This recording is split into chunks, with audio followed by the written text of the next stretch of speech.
On the day my husband passed away, I said nothing about the $28 million inheritance or about the skyscraper in New York City under my name. That same night, my daughter-in-law screamed, "Pack your bags. The old leech doesn't stay here." I said, "Okay."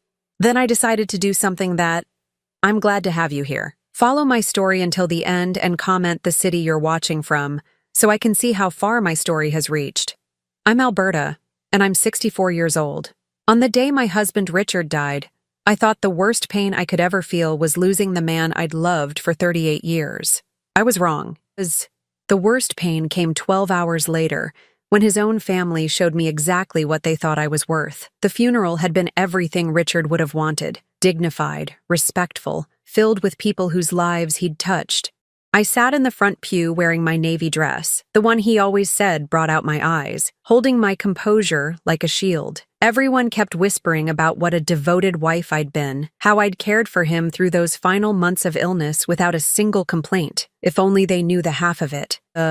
Richard's son Marcus from his first marriage gave a beautiful eulogy.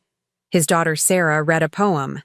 Even his ex-wife Patricia managed to say something kind about the man who'd left her 20 years ago for me. I listened to it all, nodding when appropriate, accepting condolences with quiet grace. Everyone seemed to forget I wasn't just the second wife. I was the widow. The reception afterward was held at our house. Well, what everyone assumed was our house. I watched as family members I barely knew picked through the photo albums, as distant cousins calculated the value of our furniture with their eyes. Sarah's husband James kept asking pointed questions about Richard's business affairs, while Marcus's wife Jennifer made comments about how much the house must be worth. But it was Richard's daughter-in-law Cynthia who really caught my attention. She'd married our youngest, David, just 3 years ago, and from day one she'd made it clear she thought I was taking up space in this family. A gold digger who'd married Richard for his money, even though she had no idea what his money actually was or where it came from. All day, she'd been watching me with this calculating look in her eyes. When I'd excuse myself to check on the catering, she'd be whispering with Sarah in the corner. When I'd sit down for a moment to rest, the day had been exhausting, she'd give me these cold little smiles that made my skin crawl. The last guest left around 8:30. I was in the kitchen, loading the dishwasher with shaking hands, when I heard footsteps behind me. Heavy, deliberate footsteps that stopped right at the kitchen threshold. "Well, that's over with," Cynthia announced. I didn't turn around. I kept loading plates, focusing on the simple task to keep my grief from overwhelming me. "Thank you for helping organize everything," I said quietly. "Richard would have appreciated—" "Cut the act, Alberta." Her voice was sharp, cutting. I finally turned around. Cynthia stood there with her arms crossed, still wearing her black dress but having shed any pretense of mourning. Behind her, David shifted uncomfortably. Sarah and Marcus flanked them, creating what felt like a tribunal. "I'm sorry?" I managed. Cynthia stepped closer. "The grieving widow routine. You can drop it now. We need to talk about practical matters." My hands stilled on the dishwasher. What practical matters? This house, Richard's assets, the family business. She said each word like she was explaining something to a slow child. "David and I have discussed it with Marcus and Sarah. We think it's best if you start looking for your own place." The kitchen seemed to tilt around me. "My own place?" Sarah cleared her throat. "What Cynthia means is this house is quite large for one person, and frankly, the upkeep costs alone. Are you telling me to leave?" I interrupted, my voice barely above a whisper. Cynthia smiled. It wasn't a kind smile. "I'm telling you to be realistic. You're 64 years old, Alberta. Richard took care of you while he was alive, but now you need to think about downsizing, finding something more appropriate to your situation." "My situation?" "Well, you never worked, did you? Richard provided everything. This house, your lifestyle, your security.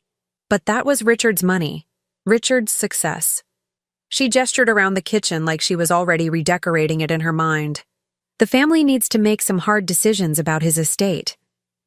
I felt something cold settle in my chest. This is my home. I've lived here for 15 years. And it's been wonderful, I'm sure. Marcus said, finally speaking up. But Dad would want us to be practical. There are 4 of us kids, plus grandchildren to think about. College funds, retirement planning. Richard left a will, I said. Yes, and we'll honor whatever small provision he made for you, Cynthia said dismissively. But let's be honest about what this is. You were his second wife, not his business partner. You didn't build anything together. You were just there. The words hit me like physical blows. Just there. After 38 years of marriage, after caring for him through cancer, after building a life together, I was just there. I think you should pack your things tonight, Cynthia continued. David and I can stay here to help manage the transition. It'll be easier for everyone if we handle Richard's affairs directly. I looked at David, silently pleading with him to defend me, to remember that I'd been his stepmother since he was 12 years old, but he wouldn't meet my eyes. Where am I supposed to go? I asked. Cynthia shrugged. There are some lovely senior communities around here. Assisted living facilities. I'm sure you'll find something suitable. Assisted living. Like I was some helpless old woman who couldn't take care of herself. I stood there in my own kitchen, surrounded by people I'd considered family, and felt the last pieces of my heart break. The grief from losing Richard was nothing compared to this. This was betrayal. This was being erased from my own life. But as I looked at their faces, Cynthia's cruel satisfaction, the others' uncomfortable but determined expressions, something else began to grow alongside the pain, something cold and quiet and patient. Okay, I said simply. Cynthia blinked. Okay, I'll pack tonight. I'll be gone in the morning. The silence that followed was deafening. I think they'd expected me to fight, to beg, to make a scene that would justify their treatment of me. Instead, I turned back to the dishwasher and continued loading plates. Well, Cynthia said, clearly thrown off balance. Good. That's very mature of you. I didn't respond. I just kept working, listening as their footsteps retreated from the kitchen, as they began dividing up my life in hushed, excited whispers from the living room. They had no idea what they'd just done. They thought they were getting rid of a burden, claiming what was rightfully theirs. They thought Richard's widow was just an old woman with nowhere to go and nothing to fight with. They were about to learn how wrong they were. As I closed the dishwasher and listened to it hum to life, I allowed myself the smallest smile. Tomorrow, my real life would begin, and theirs, well, theirs was about to get very, very complicated. I packed 2 suitcases that night, just 2. Everything else, the jewelry, the artwork, the designer clothes Cynthia was probably already mentally cataloging, I left behind. Let them think it was all they were getting. Let them believe the grieving widow was walking away with nothing but some old dresses and memories. The Hampton Inn on Route 1 became my temporary home. Not exactly the Ritz, but it had a business center, reliable Wi-Fi, and most importantly, it was anonymous. I checked in under my maiden name, Alberta Morrison, and paid cash for a week. The desk clerk barely looked at me. Just another senior citizen traveling alone, probably visiting grandchildren or attending a funeral. Perfect. Invisible was exactly what I needed to be right now. The first call I made was to Harold Steinberg. Harold had been Richard's attorney for 25 years, but more than that, he'd been mine for the past 15. Not that anyone in Richard's family knew that, of course. They assumed I was just the wife, that Harold handled only Richard's affairs. Alberta? Harold's voice was warm when he answered. I'm so sorry for your loss. Richard was a good man. Thank you, Harold. I need to see you. Tomorrow, if possible. Of course. 10 o'clock? Actually, could we meet somewhere other than your office? Somewhere private? There was a pause. Harold had known me long enough to read between the lines. The family's giving you trouble? Something like that. I'll come to you. Text me the address. Harold arrived the next morning carrying a leather briefcase and wearing the expression of a man who'd dealt with family greed more times than he cared to count. I'd ordered coffee and pastries from room service, a small luxury that would have raised eyebrows if anyone had been watching. But that's the beauty of being invisible. No one watches you when they think you don't matter. How bad is it? Harold asked, settling into the room's single armchair. I told him about the previous night, about Cynthia's demands, about being told to find appropriate housing, about how they'd dismissed me as someone who'd never contributed anything to Richard's success. Harold's jaw tightened as I spoke. Do they have any idea about your actual situation? None whatsoever. Richard and I decided years ago that it was better that way. Let them think he was the business mogul and I was just the pretty second wife. And you're sure you want to proceed as we discussed? I looked out the hotel window at the parking lot, at the ordinary cars filled with ordinary people living ordinary lives.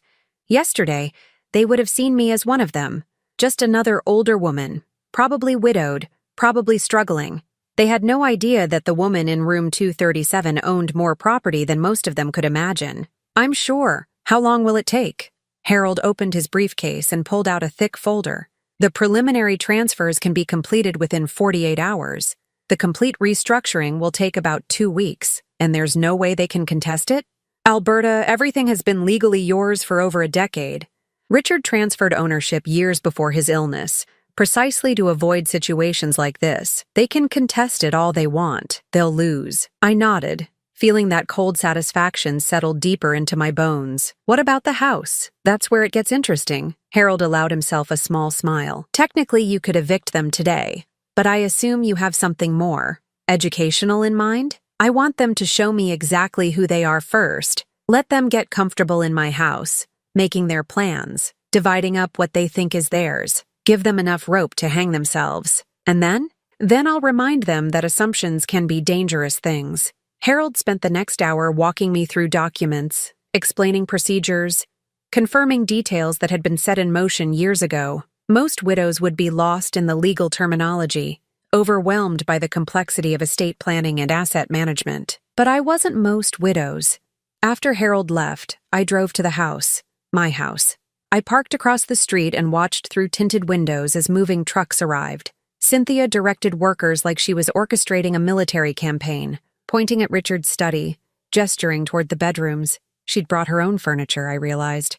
She wasn't just staying temporarily to handle affairs. She was moving in permanently. My phone buzzed. A text from David. Hope you found a nice place, Alberta. Cynthia's getting Dad's office organized. Found some business files we need to go through. I almost laughed out loud. Business files in Richard's study. If they only knew that Richard's real business files weren't in that house at all. They were in a safety deposit box downtown, along with property deeds, stock certificates, and documentation that would turn their world upside down. But let them look through his desk drawers and filing cabinets. Let them find his appointment books and client lists from the small consulting firm everyone thought was our only source of income. Let them calculate modest assets and plan modest inheritances. The truth would be so much more devastating when it came. I drove to downtown and spent the afternoon at First National, where I'd maintained accounts they knew nothing about. Margaret Chen, my personal banker, greeted me with professional sympathy. Mrs. Morrison, I was so sorry to hear about your husband's passing. How are you holding up? As well as can be expected. I need to make some account adjustments. Margaret nodded, probably assuming I needed to add Richard's name to survivor benefits or update beneficiary information. Instead, I handed her Harold's documentation. Her eyes widened as she read. Mrs. Morrison, these amounts. I had no idea you were working with such substantial assets. Privacy was important to my husband and me, but circumstances have changed. I can see that. When would you like these transfers to take effect? Immediately. As Margaret processed the paperwork, I thought about Cynthia back at the house, probably going through my closet, deciding which of my clothes were worth keeping. I thought about Marcus and Sarah, likely meeting with financial advisors to discuss their father's estate. I thought about David, weak David, who'd let his wife bully the woman who'd raised him. They thought they'd gotten rid of me. They thought the inconvenient widow was out of the way, leaving them free to claim their inheritance. They had no idea that they'd just picked a fight with someone who'd spent 38 years learning how to play the long game. My phone rang as I was signing the last of the transfer documents. Cynthia's name appeared on the screen. I let it go to voicemail, then listened to her message with growing amusement. Alberta, we found some confusing paperwork in Richard's office. Legal documents that don't make sense. Could you call me back? There might be some things you need to explain. Confusing paperwork? I could only imagine what they'd found. Probably the outdated copies Richard kept for show, documents that referenced assets that no longer existed under his name. They were getting nervous, realizing that their father's financial picture wasn't as clear-cut as they'd assumed. I deleted the message without responding. Let them wonder. Let them worry. Let them spend sleepless nights trying to figure out why nothing added up the way they'd expected. Tomorrow, I would start phase 2 of my plan. Tonight, I would have dinner in my anonymous hotel room and watch the news like any other senior citizen spending the evening alone. But I wasn't alone.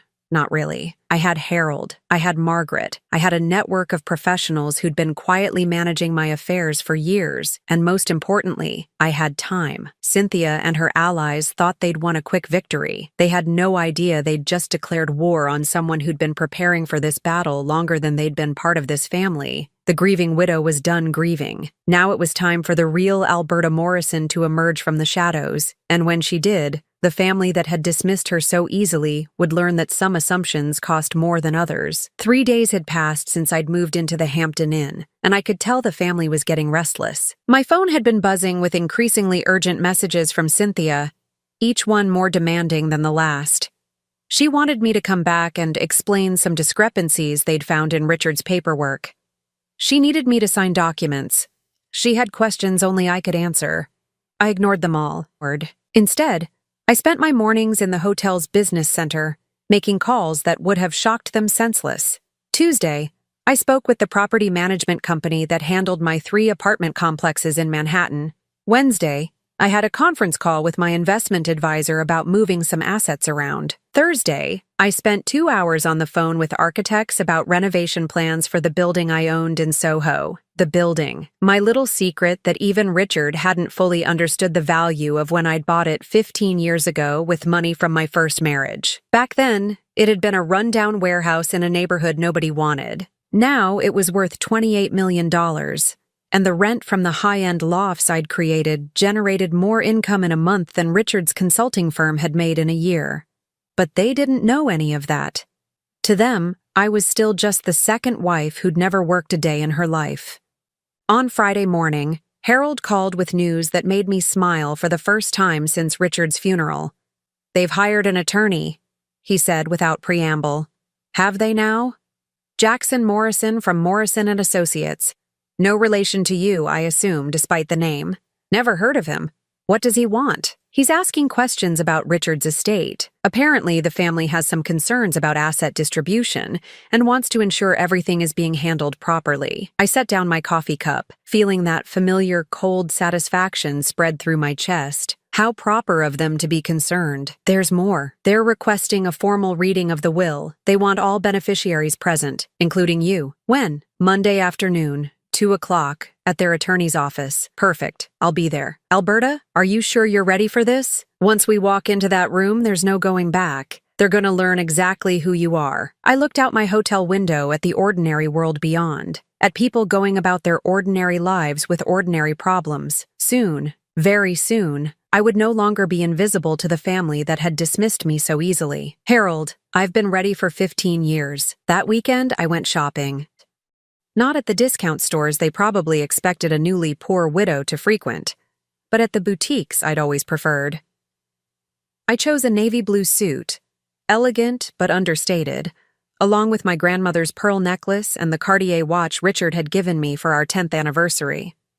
I wanted to look exactly like what I was, a woman of substance who had simply chosen to be underestimated. Sunday evening, I moved out of the Hampton Inn and into the penthouse suite at the Fairmont Hotel downtown, just for one night, just to remind myself who I really was before walking into that meeting. I ordered room service, lobster and champagne, and reviewed the documents Harold had prepared. Everything was in order. Everything was legal. Everything was about to change. Monday morning arrived gray and drizzly, the kind of weather that matched my mood perfectly. I dressed carefully, applied my makeup with precision, and arrived at Morrison & Associates 15 minutes early. The receptionist, a young woman who couldn't have been more than 25, looked me over with barely concealed dismissal. "You're here for the Holloway estate reading?" she asked, checking her computer screen. "I am." "And you are?" "Alberta Morrison, the widow." Something in my tone made her look up sharply, but before she could respond, voices erupted from down the hall. Loud, angry voices that I recognized immediately. "This is ridiculous," Cynthia was saying. "Why does she even need to be here? She's not a real beneficiary. The law requires all named parties to be present," came an unfamiliar male voice. Their attorney, presumably. "But she didn't contribute anything to the estate," Marcus added. "Dad supported her, not the other way around. Nevertheless, she has legal standing as the surviving spouse." I listened to them argue about me like I was an inconvenience, a legal technicality to be managed. The receptionist kept glancing at me nervously, probably wondering if I was going to break down or cause a scene.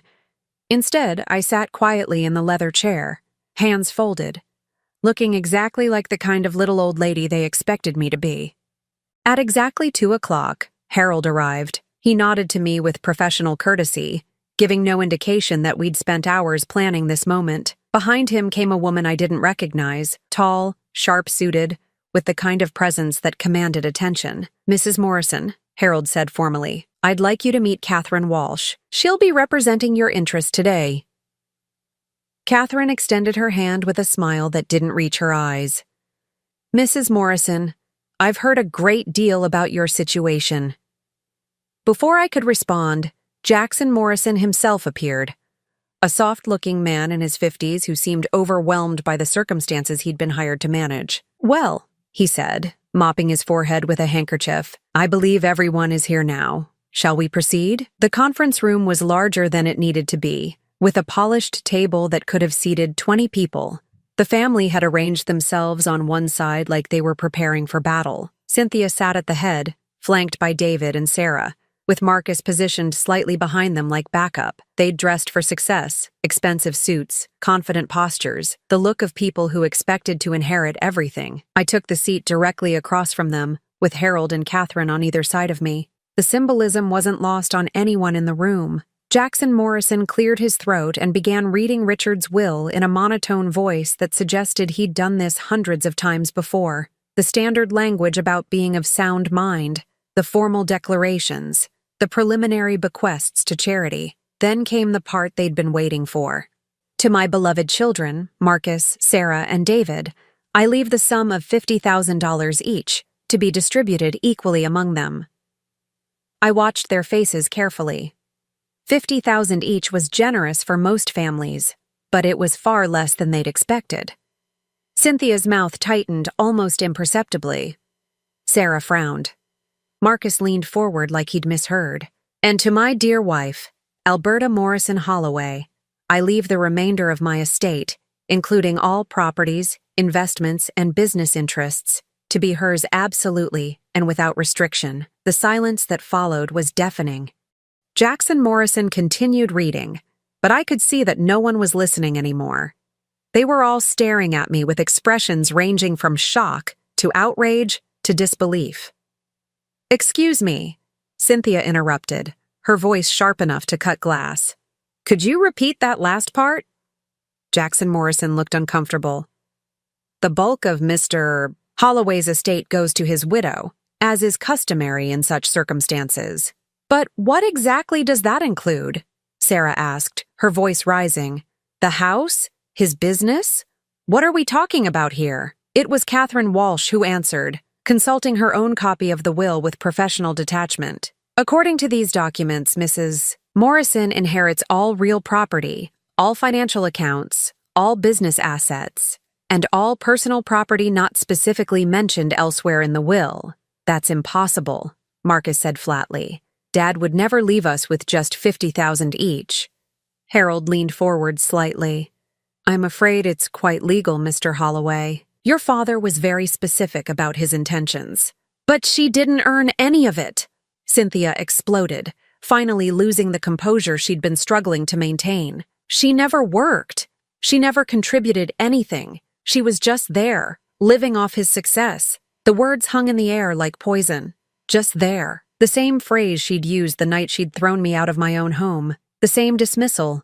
The same contempt. The same fundamental misunderstanding of who I really was. I stood up slowly, feeling every eye in the room focus on me. For 38 years, I had let Richard be the face of our success. I had allowed people to assume he was the business mind while I played the supporting wife. I had been content to remain in the shadows, building my empire quietly while he took the credit publicly. But Richard was gone now, and the shadows had served their purpose. "You're absolutely right, Cynthia," I said quietly. "I never contributed anything to Richard's success." She blinked, clearly not expecting agreement. Richard's consulting firm, his modest investments, his reputation in the community, that was all him. I had nothing to do with any of it. I could see confusion rippling across their faces. This wasn't the response they'd expected. "But you see," I continued, my voice growing stronger, "Richard's estate isn't what you think it is, and I'm not who you think I am." Catherine Walsh was already reaching into her briefcase, pulling out documents that would change everything. Harold was checking his watch, timing the moment perfectly. "What do you mean?" David asked, speaking for the first time since the reading began. I looked at each of them in turn, these people who had dismissed me, who had thrown me out of my own home, who had treated me like a burden to be disposed of. "I mean," I said, allowing myself the smallest smile, "that you've been operating under some very expensive assumptions about who owns what in this family." The real game was about to begin. Catherine Walsh opened her briefcase with the precision of a surgeon preparing for a delicate operation. The documents she withdrew were organized in neat folders, each one labeled with the kind of detail that suggested this moment had been planned for a very long time. "Perhaps," Catherine said in her crisp professional voice, "we should clarify exactly what constitutes Richard Holloway's estate." Jackson Morrison shifted uncomfortably in his chair. "I'm not sure I understand the question." "The question," Harold interjected, "is whether Richard actually owned the assets that his family believes they're inheriting." I watched Cynthia's face carefully. The confident smirk she'd worn since entering the room was beginning to crack around the edges. "Of course he owned them," she said, but there was a new uncertainty in her voice. "The house, the business, everything. Alberta never worked, never contributed financially." "That's where you're wrong," Catherine interrupted, sliding the first document across the polished table. "Mrs. Morrison has been the primary owner of virtually every significant asset in this family for over 15 years. The paper landed in front of Cynthia with a soft whisper that seemed to echo in the suddenly silent room. She stared at it like it might bite her. "This is the deed to the property at 47 Elm Street," Catherine continued. "The house you've been living in since Mrs. Morrison graciously vacated it. Notice the name on the title." Cynthia picked up the document with trembling fingers. Her face went white as she read. "Alberta Morrison," she whispered. "That's correct. The house was transferred to Mrs. Morrison's sole ownership in 2008, 5 years after their marriage. Mr. Holloway retained lifetime occupancy rights, but ownership transferred completely upon his death." Sarah grabbed the paper from Cynthia's hands, scanning it frantically. "This has to be a mistake. Dad bought that house before he even met her."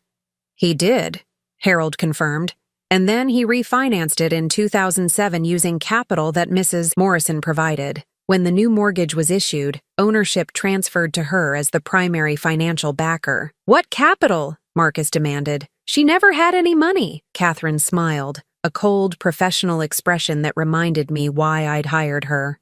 "Mrs. Morrison has had considerable assets since before her marriage to your father.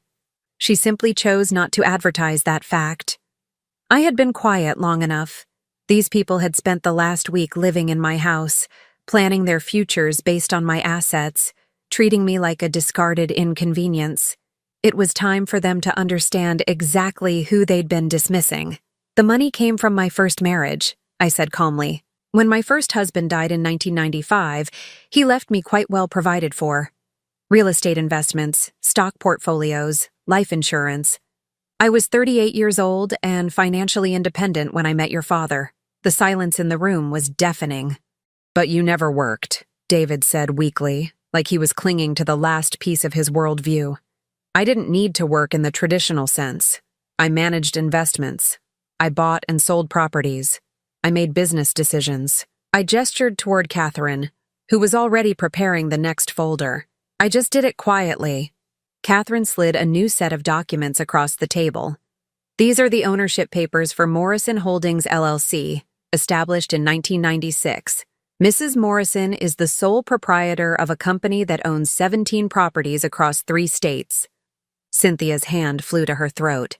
17 properties, including 3 apartment complexes in Manhattan, 2 office buildings in Boston, and a recently renovated warehouse in Soho that was just appraised at $28 million. The number hit the room like a physical force. I watched as the implications sank in, as their understanding of reality shifted and cracked. 28 million? Sarah's voice came out as barely a whisper. That's just one property, Harold added helpfully. Would you like to see the complete portfolio? He didn't wait for an answer. Document after document appeared on the table like cards in a high-stakes poker game. Bank statements showing accounts with balances that made Richard's modest savings look like pocket change. Investment records detailing stock holdings in companies they'd never heard of. Property deeds from Maine to Florida. The total value of Mrs. Morrison's holdings, Catherine announced, consulting her summary sheet, is approximately $47 million. Not including the assets she inherited from Richard's estate, which, as we've established, amount to roughly $300,000 in business assets and personal effects. $47 million. The words hung in the air like smoke. Cynthia was staring at me with an expression I'd never seen before, not just shock, but something approaching terror. You're lying, she said, but her voice had no conviction behind it. Which part would I be lying about? I asked pleasantly. The part where I've been financially independent since before I met Richard? Or the part where you've been living in my house for the past week? But why didn't Richard ever say anything? Marcus asked, looking genuinely confused. Because I asked him not to. I leaned back in my chair, feeling more relaxed than I had in years. Richard had his pride. He wanted to be seen as the provider, the successful businessman. I was happy to let him have that image publicly while I handled things privately. So, when we asked you to leave, David said slowly, you were actually... I was being evicted from my own home by people who had no legal right to be there. The truth of what they'd done was finally sinking in. I could see it in their faces, the growing horror as they realized they hadn't just been cruel to a helpless widow. They'd been cruel to someone who could destroy them financially without breaking a sweat. The business cards you found in Richard's office, Catherine continued, clearly enjoying their distress, were for a consulting firm that Mr. Holloway operated as essentially a hobby. It generated maybe $40,000 a year in revenue, hardly enough to support the lifestyle you all assumed he was funding. Then how did he pay for everything? Sarah asked. He didn't, I said simply. I did. The mortgage on the house, the property taxes, the utilities, the insurance, all of it came from my accounts. Richard contributed his consulting income, which covered groceries and incidentals. Cynthia was shaking now, visibly trembling as the full scope of her mistake became clear. You let us think. I let you reveal exactly who you were, I corrected. I didn't force you to throw me out of my own house. I didn't make you call me a sanguessuga. I didn't tell you to treat a grieving widow with contempt and cruelty. The word sanguessuga, bloodsucker in Portuguese, a term Cynthia had used thinking I wouldn't understand, made her flinch. I gave you every opportunity to show kindness, to include me in your family, to treat me with basic human dignity. Instead, you showed me your true character. Jackson Morrison was looking around the room like he'd stumbled into someone else's nightmare. I think there may be some misunderstanding here about the nature of these assets. There's no misunderstanding, Harold said firmly. Everything is documented, legal, and has been properly maintained for years. Mrs. Morrison was under no obligation to disclose her financial situation to her stepchildren. But what does this mean for us? Marcus asked, his voice small and frightened. Catherine consulted her papers with theatrical precision. Well, legally speaking, you each inherit exactly what your father left you, $50,000. As for your current living situation, she looked directly at Cynthia. You're currently residing in Mrs. Morrison's property without her permission. That would technically make you trespassers. The word trespassers hit like a slap. Cynthia's face cycled through several colors before settling on a sickly gray. You can't be serious, she whispered. I'm completely serious, I said, standing up slowly. You wanted me out of the way so you could claim what you thought was rightfully yours. You succeeded in getting me out of the way. Unfortunately for you, nothing was rightfully yours to begin with. I gathered my purse and looked at each of them one final time. These people who had treated me like garbage, who had dismissed my grief and my worth, who had tried to erase me from my own life. I'll give you 72 hours to remove your belongings from my house, I said quietly. After that, I'll have you legally evicted. As I walked toward the door, Cynthia's voice followed me, high and desperate. Alberta, please. We can work something out. We're family. I paused at the threshold, my hand on the door handle. Family, I repeated softly. You know, Cynthia, you're absolutely right. We are family. And you've just taught me exactly what that word means to you. I walked out of that conference room knowing that my old life was over. The invisible widow was gone forever. In her place stood someone they should have been much more careful about crossing. The real reckoning was just beginning. The 72 hours I'd given them turned into the most satisfying 3 days of my life. Not because I enjoyed their suffering, I'm not cruel by nature, but because for the first time in decades, I was watching people face the real consequences of their choices. The first call came 6 hours after the meeting. Cynthia, of course, her voice a mixture of desperation and barely contained rage. Alberta, we need to talk. This whole situation has gotten out of hand. I was in my penthouse suite at the Fairmont, enjoying a glass of wine and watching the sunset paint the city in shades of gold. Has it? I thought we talked quite thoroughly this afternoon. You know what I mean. The house, the money, all of it. There has to be some way to work this out reasonably. Reasonably. I let the word hang in the air.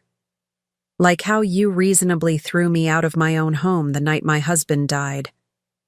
Silence on the other end. Then, we were grieving too, Alberta. We weren't thinking clearly. You were thinking clearly enough to have me pack my bags and find somewhere else to live within hours of Richard's funeral. You were thinking clearly enough to start dividing up what you thought was your inheritance. But we're family. No, Cynthia. You made it very clear that I'm not family. You called me a sanguisuga, remember? A bloodsucker who never contributed anything. I could hear her sharp intake of breath. She hadn't expected me to understand the Portuguese insult. I didn't mean, you meant exactly what you said. The only thing you didn't mean was for me to be in a position to do anything about it. I ended the call and blocked her number. The next morning brought David to my hotel. The concierge called up to announce him, asking if I wanted to receive visitors. I almost said no, but curiosity got the better of me. David had always been the weakest of Richard's children, the one most easily led by stronger personalities. I wanted to see how he'd handle this situation when his wife couldn't speak for him. He sat across from me in the hotel's elegant lobby, wringing his hands like a schoolboy called to the principal's office. The man was 35 years old, but he looked like he might cry. Alberta, I'm so sorry about everything. Cynthia gets carried away sometimes, and I should have stopped her. Should have, could have, would have, I said calmly. But you didn't. I know, and I regret that. But you have to understand. We thought Dad had left us provided for. We thought the house, the business, everything would be ours to share. And when you thought that, your first instinct was to throw me out onto the street. David's face flushed. It wasn't like that. We just thought you'd be more comfortable somewhere smaller, more manageable. David. My voice was sharp enough to cut through his rambling.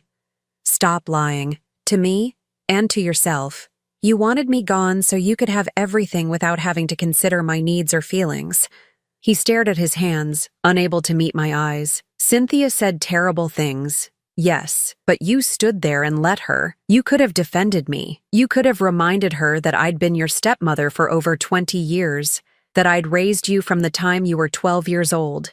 Instead, you watched her humiliate a grieving woman and said nothing. I'm saying something now, he whispered. Now that you know I don't need your charity, now that you realize I'm not the helpless widow you can discard, your apology isn't about remorse, David. It's about fear. He looked up then, and I saw that I was right. His eyes were filled with terror. What are you going to do to us? The question hung between us like a blade. What was I going to do? I had the power to destroy them financially, to make their lives as difficult as they'd tried to make mine. I owned properties they could never afford, had connections they couldn't imagine. I could make them suffer in ways they couldn't even comprehend. But looking at David, weak, frightened David who'd never had an original thought in his adult life, I realized something. I didn't want to destroy them. I wanted something much more valuable than revenge. I wanted them to learn. I'm going to do exactly what I said I would do. You have until tomorrow evening to remove your belongings from my house. After that, I'm changing the locks. And then? And then, you're going to figure out how to live your own lives, make your own decisions, and face your own consequences. No more depending on family money that was never really family money to begin with. David's shoulders sagged. Cynthia's going to lose her mind. Cynthia's going to learn that actions have consequences, just like you are. He left without another word, and I watched him walk away, knowing that this conversation had changed something fundamental between us. Not forgiveness. That would take time if it ever came at all. But understanding. The final 24 hours were the most interesting. I had Harold arrange for a locksmith to be ready, and I drove to the house at exactly 6 o'clock on Friday evening to see if they'd honored the deadline. The driveway was full of cars. Not just David and Cynthia's vehicles, but Marcus's truck, Sarah's sedan, even some cars I didn't recognize. As I sat in my rental car watching the house, I realized they were having some sort of family meeting. About me, presumably. About what to do with the problem I'd become. I walked to the front door and used my key. They hadn't thought to change the locks, probably because it had never occurred to them that I might still have one. The voices from the living room stopped abruptly when they heard the door open. "Hello?" I called out pleasantly. "I hope you don't mind me letting myself in. It is my house, after all." I found them arranged around the living room like a war council. Cynthia sat in what had been Richard's favorite chair, still playing the role of matriarch. Marcus and Sarah flanked her, while David hung back near the window. There were two people I didn't recognize. A middle-aged couple who looked distinctly uncomfortable. "Alberta," Cynthia said, standing up with forced dignity. "We were hoping you'd come by. We wanted to discuss a reasonable settlement to this whole misunderstanding." "Settlement?" I raised an eyebrow. "For what?" "For the house, obviously. David and I have put a lot of work into this place, a lot of improvements. We think we deserve some compensation for—" "You think you deserve compensation for living in my house rent-free for a week?" The unknown couple exchanged glances. The woman cleared her throat nervously. "Perhaps we should go, Cynthia. This seems like a private family matter." "No, please stay," I said warmly. "I'm Alberta Morrison, Richard's widow." "And you are?" "Tom and Linda Patterson," the man said reluctantly. We're Cynthia's parents." "Ah. So they'd brought in reinforcements." Cynthia's parents probably told some version of events that painted me as the villain in this story. "How lovely to meet you," I said. "I hope Cynthia has explained the situation accurately." Linda Patterson looked between her daughter and me with obvious confusion. She said there was some sort of dispute about Richard's will, about who gets what. "There's no dispute," I said calmly. "The will is very clear. Richard left modest bequests to his children, and everything else to me. The only complication is that most of what people assumed was Richard's property was actually mine all along." Tom Patterson frowned. "I'm sorry, I don't understand." Neither did they, until a few days ago.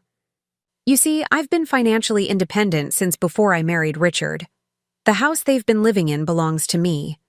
The comfortable lifestyle they've been enjoying was funded by my assets, not Richard's. I watched the older couple process this information, watched their expressions change as they realized their daughter might not have been entirely truthful about the circumstances. "But Cynthia said you never worked," Linda said slowly. "I didn't need to work in the traditional sense. I managed a rather substantial investment portfolio." I smiled pleasantly. "About $47 million worth, as it turns out." The silence that followed was profound. Tom Patterson's mouth actually fell open. "So, when your daughter threw me out of this house the night Richard died," I continued conversationally, She was essentially evicting me from my own property. When she called me a bloodsucker who never contributed anything, she was speaking to someone who had been supporting the entire family for years. Cynthia's face had gone white. Her parents were staring at her with expressions of horror and disbelief.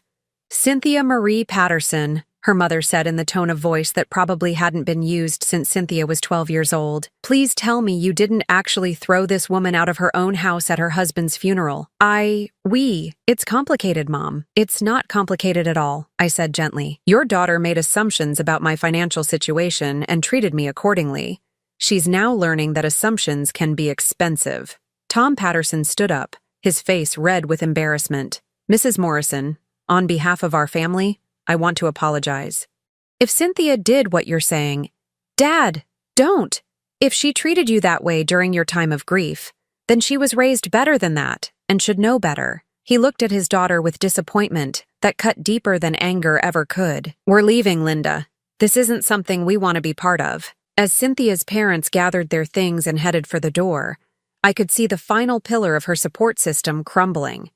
She'd counted on them to back her up, to see her as the victim in this situation.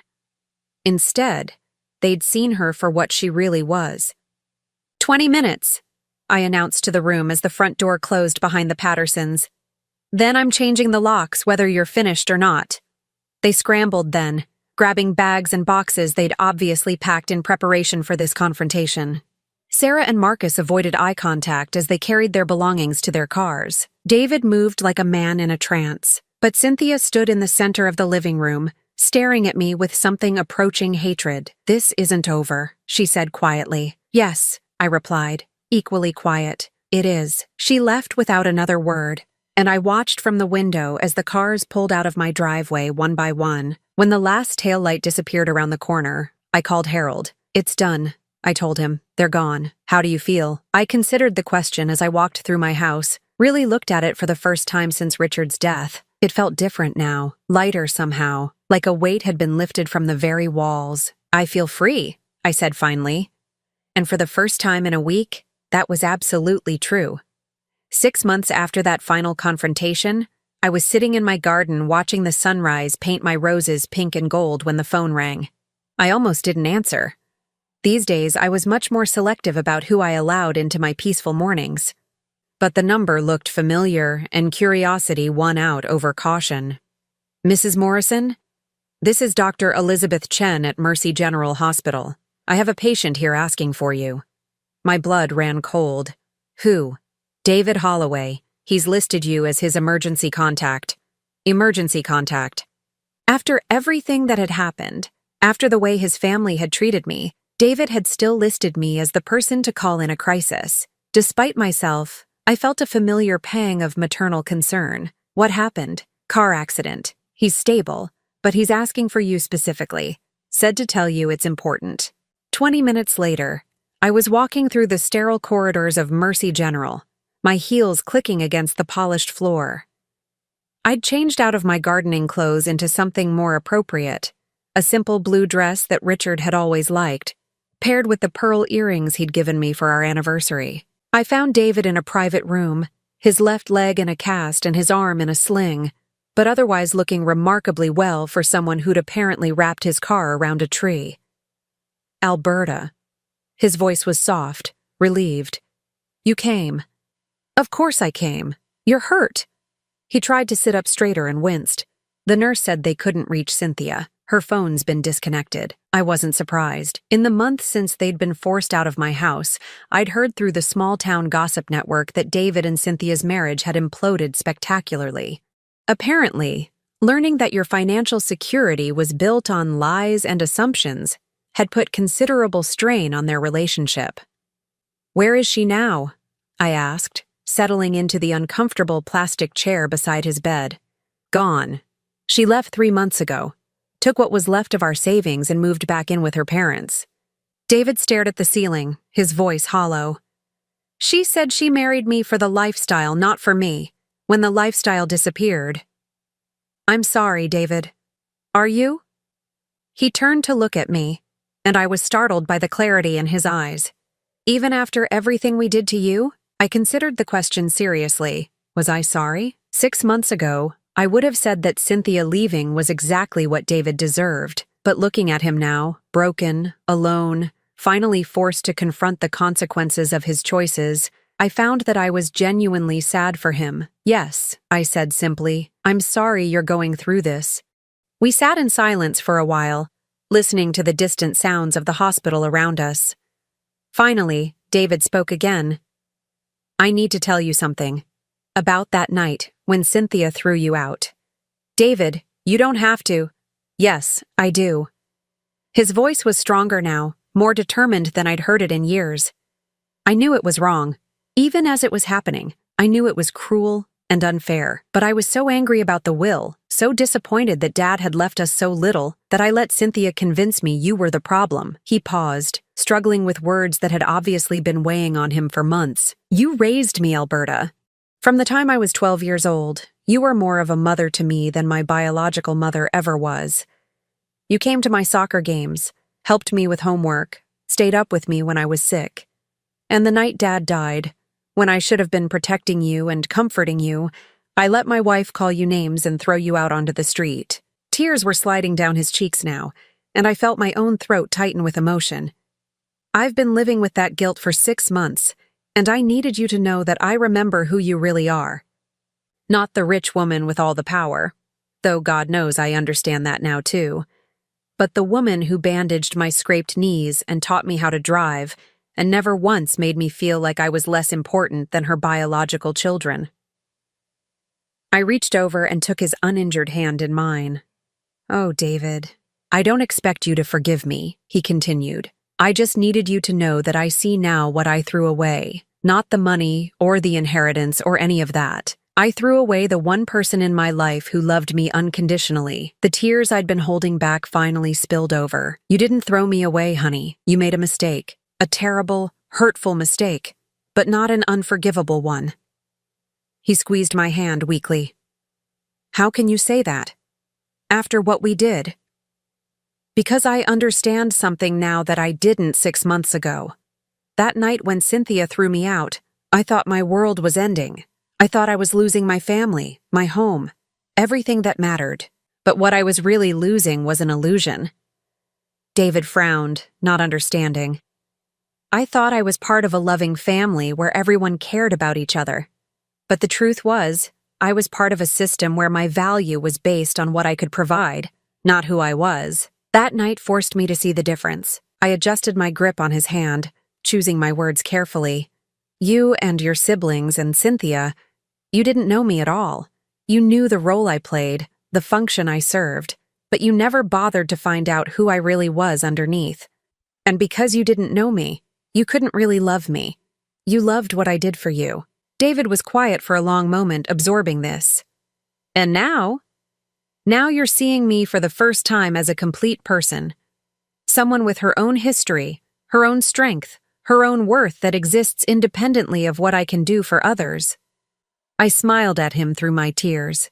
And I'm seeing you clearly too, David, not as Richard's son or Cynthia's husband, but as the young man I helped raise who's finally learning to take responsibility for his choices. So, where does that leave us? It was a fair question, one I'd been asking myself since the doctor's call that morning. Where did it leave us? I had every right to walk away from this family permanently. I had every justification for letting them live with the consequences of their cruelty without interference from me. But sitting in that hospital room, holding the hand of the boy I'd helped raise, I realized that revenge and justice weren't the same thing. Justice had been served.